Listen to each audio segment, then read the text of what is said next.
Good evening, everybody. How lovely to see you finally.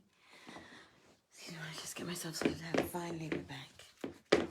I'm going to read you a short extract, and if you want to see the whole thing, there is actually a video of me reading the whole chapter on YouTube and on Facebook, actually, and it's called The Prophet from Khalil Gibran, and I'm just going to read you a short extract because you know I like to read little stories on love. When love beckons you, follow him, though his ways are hard and steep, and when his wings unfold, you yield to him, though the sword hidden among his pinions may wound you. And when he speaks to you, believe in him, though his voice may shatter your dreams as the north wind lays waste the garden. For, even as love crowns you, so shall he crucify you. Even as he is for growths, so is he for your pruning. Even as he ascends to your height and caresses your tenderest branches that quiver in the sun, so shall he descend to your roots and shake them in their clinging to the earth. So if you want to listen to the rest of this, you can go on to www.youtube.com/Vienna Theatre Project, and I read the whole of the chapter on love one time a while back. And yeah, good evening. I'm a little bit tired today, so my voice is struggling ever so much. First of all, I wanted to say welcome. My name is Joanna Godwin-Seidl. I am your host for the reading this evening of 1001 Nights. Welcome back. Samantha and I had a bit of a creative break. Yes, we were supposed to start yesterday, but I was actually in rehearsals all day long until well into the night, so that wasn't going to work. Without further ado, I am going to start reading to you the next story. I did want to say, however, you know the music at the beginning of all of our shows and on our live shows as well is composed and played and sung by Kamyab Sadiri, and it is Kamyab's birthday today. So Kamyab, I wish you a very, very, very happy birthday from the whole of the 1001 Nights live and online team. A very happy birthday to Kamyab Sadiri. And now, ladies and gentlemen, without further ado, let me start reading for you. Now, when it was the 510th night, Scheherazade said, "It has reached me, O auspicious king, that when Sheikh Nazar saw Janshah lying a swoon under the tree, he fetched him somewhat of scented waters and sprinkled them on his face. Thereupon he revived and turned right and left, but seeing none by him save the sheikh, sighed heavily and repeated these couplets. Like fullest moon she shines on happiest night, soft-sided fair, with slender shape bedight. Her eye-babes charm the world with gramarye, her lips remind of rose and ruby light. Her jetty locks make night upon her hips. Where, lovers, where ye of that curl's despite? Yes, soft her sides are, but in love her heart. Out-hardens flint, surpasses cyanite, and boughs of eyebrows shower glancy shafts, despite the distance, ne'er fail to smite. Then, her beauty, all the fair it passes, nor any rival her who see the light." When Sheikh Nazar heard these verses, he said, "O my son, I not warn thee not to open that door and enter that room? But now, O my son, tell me what thou sawest therein, and acquaint me with all that betided thee. So Janshah related to him all that had passed between him and the 3 maidens. And Sheikh Nazir, who sat listening in silence, said, Know, O my son, that these 3 maidens are the daughters of the Jan, and come hither every year for a day, to divert themselves and make merry until mid-afternoon, when they return to their own country. Janshah asked, And where is their country? And the old man answered, By Allah, O my son, I wot not. Presently adding, But now take heart, and put away this love from thee, and come with me that I may send thee to thine own land with the birds. When Janshah heard this, he gave a great cry and fell down in a trance, and presently he came to himself and said, O my father, indeed, I care not to return to my native land. All I want is to foregather with these maidens, and know, O my father, that I will never again name my people, though I die before thee. Then he wept and cried, Enough for me that I look upon the face of her I love, although it be only once in the year. And he sighed deeply and repeated these couplets. Would heaven the phantom spared the friend at night, and would this love for man were ever dight, were not mine heart afire for love of you. Tears ne'er have stained my cheeks nor dimmed my sight. By night and day I bid my heart to bear its griefs, while fires of love my body blight. Then he fell at Sheikh Nazir's feet and kissed them and wept sore, crying, Have pity on me, so Allah take pity on me, and aid me in my strait, so Allah aid thee. Replied the old man, By Allah, O my son, I know nothing of these maidens, nor where may be their country. But, O my son, if thy heart be indeed set on one of them, tarry with me till this time next year, for they will assuredly reappear. And when the day of their coming draweth near, hide thyself under a tree in the garden. As soon as they have alighted, and doffed their feather robes, and plunged into the lake, and are swimming about at a distance from their clothes, seize the vest of her whom thou sole desirest.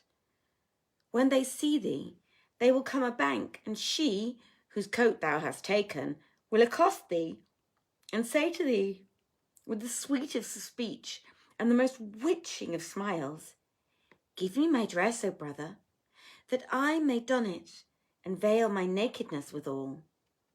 But if thou yield to her prayer, and give her back the vest, thou wilt never win thy wish.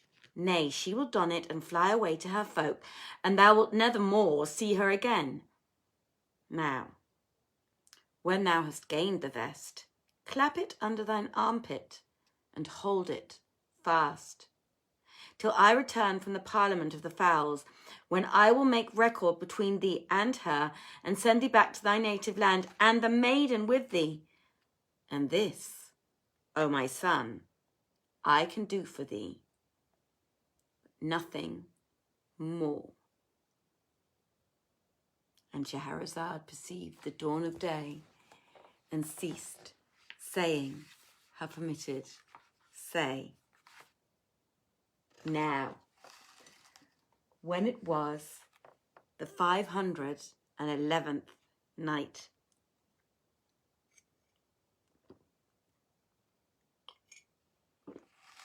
she said, It hath reached me, O auspicious king, that quoth Sheikh Nazir to Janshah, Hold fast the feather robe of her thy soul desireth, and give it not back to her till I return, from the parliament to the fowls, and this, O my son, is all I can do for thee, nothing more. Whew. When Janshah heard this, his heart was solaced, and he abode with Shaykh Nazir yet another year, counting the days as they passed until the day of the coming of the birds. And when at last the appointed time arrived, the old man said to him, "Do as I enjoined thee, and charge thee with the maidens in the matter of the feather dress, for I go to meet the birds." And Janshah replied, "I hear, and I obey, O my father." Then the sheikh departed whilst the prince walked into the garden and hid himself under a tree where none could see him. Here he abode a first day, and a second, and a third. But the maidens came not, whereat he was sore troubled, and wept and sighed from a heart hard tried, and he ceased not weeping and wailing till he fainted away. When he came to himself, he fell to looking now at the basin, and now at the welkin, and anon at the earth, and anon at the open country, whilst his heart grieved for stress of love longing. As he was in this case, behold, the 3 doves appeared in firmament, eagle-sides as before, and flew till they reached the garden and lighted down beside the basin. They turned right and left, but saw no one, man or Jan. So they doffed their feathered suits and became 3 maidens. Then they plunged into the basin and swam about, laughing and frolicking, and all were mother naked and fair as bars of virgin silver. Quoth the eldest, "O my sister, I fear lest there be someone lying ambushed for us in the pavilion." Answered the second, "O sister, since the days of King Solomon none hath entered the pavilion, be he man or Jan." And the youngest added, laughing, "By Allah, O my sisters, if there be any hidden there, he will assuredly take none but me." Then they continued sporting and laughing, and Janshah's heart kept fluttering for stress of passion, but he hid behind the tree so that he saw them without being seen. Presently, they swam out to the middle of the basin, leaving their clothes on the bank. Hereupon he sprang to his feet, and running like the darting levin to the basin's brink, snatched up the feathered vest of the youngest damsel, her on whom his heart was set, and whose name was Shamsah, the sun maiden. At this the girls turned, and seeing him were affrighted, and veiled their shame from him in the water. Then they swam near the shore, and looking on his favour, saw that he was bright-faced as the moon on the night of fullness, and asked him, "Who art thou? And how comest thou hither? And why hast thou taken the clothes of Lady Shamsah?" And he answered, "Come hither to me, and I will tell you my tale." Quoth Shamsah, "What deed is this? And why hast thou taken my clothes rather than those of my sisters?" Quoth he, "Oh, light of mine eyes, come forth of the water, and I will recount thee my case, and acquaint thee why I chose thee out." Quoth she, "O my lord, and coolth of my eyes and fruit of my heart, give me my clothes that I may put them on and cover my nakedness withal. Then will I come forth to thee." But he replied, "Princess of beautiful ones, how can I give thee back thy clothes and slay myself for love longing? Verily, I will not give them to thee till Shaykh Nazir, the king of the birds, shall return." Quoth she, If thou wilt not give me my clothes, withdraw a little apart from us, that my sisters may land and dress themselves, and lend me somewhat wherewithal to cover my shame. I hear, and I obey, answered he, and walked away from them into the pavilion, whereupon the 3 princesses came out, and the 2 elder, donning their dress, gave Shamsah somewhat thereof, not enough to fly withal, and she put it on, and came forth of the water, and stood before him, as she were the rising full moon or a browsing gazelle. Then Shamsah entered the pavilion where Janshah was still sitting on the throne. So she saluted him, and taking seat near him, said, O fair of face, thou hast undone thyself and me, but tell us thy adventures, that we may know it is with thee, and how it is with thee. At these words he wept till he drenched his dress with his tears, and when he saw that she was distracted for love of her, she rose, and taking him by the hand, made him sit by her side, and wiped away the drops with her sleeve, and said, O fair of face, leave this weeping, and tell us thy tale. So he related to her all that had befallen him, and described to her all he had seen. And Shahrazad perceived the dawn of day, and ceased to say her permitted say. Now when it was the 512th night, she continued, It hath reached me, O auspicious king, that the lady Shamsah said to Janshah, Tell us thy tale. So he related to her all that had befallen him, and after she had lent attentive ear, she sighed and said, O my lord, since thou art so fondly in love with me, give me my dress, that I may fly to my folk, and I and my sisters, and tell them what affection thou hast conceived for me, and after I will come back to thee and carry thee to thine own country. When he heard this, he wept sore and replied, Is it lawful to thee before Allah to slay me wrongfully? She asked, O my lord, why should I do such wrongness to deed? And he answered, If I give thee thy gear, thou wilt fly away from me, and I shall die forthright. Princess Shamsah laughed at this, and so did her sisters, and then she said to him, Be of good cheer, and keep thine eyes cool and clear, for I must needs marry thee. So saying, she bent down to him and embraced him, and pressing him to her breast, kissed him between the eyes and on his cheeks. They clipped and clasped each other a while, after which they drew apart and sat down on the throne. Then the eldest princess went out into the garden, and plucking somewhat of fruits and flowers, brought them into the pavilion, and they ate and drank and laughed and sported and made merry. Now Janshah was singular in beauty and loveliness, and slender shape and symmetry and grace. And the Princess Shamsah said to him, O my beloved, by Allah, I love thee with exceeding love, and will never leave thee.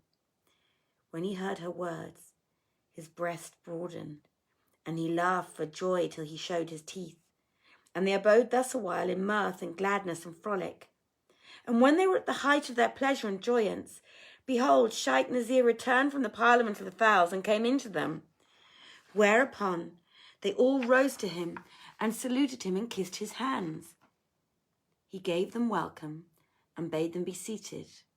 So they sat down, and he said to Princess Shamsah, Verily, this youth loveth thee with exceeding love. Allah, upon thee, deal kindly with him, for he is of the great ones of mankind, and of the sons of kings, and his father ruleth over the land of Kabul, and his reign compasseth a mighty empire. Quoth she, I hear, and I obey thy behest, and kissing the Shaykh's hand, stood before him in respect. Quoth he, if thou say sooth, swear to me by Allah that thou wilt never betray him, what while thou abidest in the bonds of life. So she swore a great oath that she would never betray Janshah, but would assuredly marry him, and added, know, O Shaykh Nazar, that I will never forsake him. The Shaykh believed in her oath, and said to Janshah, thanks be to Allah, who hath made you arrive at this understanding. Hereupon the prince rejoiced with exceeding joy, and he and Shamsah abode 3 months with Shaykh Nazir, feasting and toying and making merry. And Shahrazad perceived the dawn of day and ceased, saying, how permitted, say. Thank you very much for listening in this evening, everybody. Hi, Saeed. Hi, Wolf. Hi, Amir. It was lovely to read for you this evening, and all those who join later and watch this at a later time. It was, as usual, a great pleasure to read for you. I hope Samantha will be with you tomorrow. If not, I will definitely be back on Friday and read for you then. In the meantime, do look after yourselves here in Austria. Unfortunately, apparently, the fourth wave of the pandemic has hit us, and the numbers are rising somewhat. So we're all having to be a little bit more careful again as to how we go about our daily business and where we go in the evening, and just make sure we mask up whenever we're in large groups of people and just look after ourselves. So without further ado, it's many blessings from me. Look after yourselves, take care, and I will see you at the very latest on Friday. Have a beautiful day tomorrow. Have a beautiful rest of your day today. Many, many sweet dreams tonight if you are about to hit the sack. Good night, everybody. Bye-bye. Take care.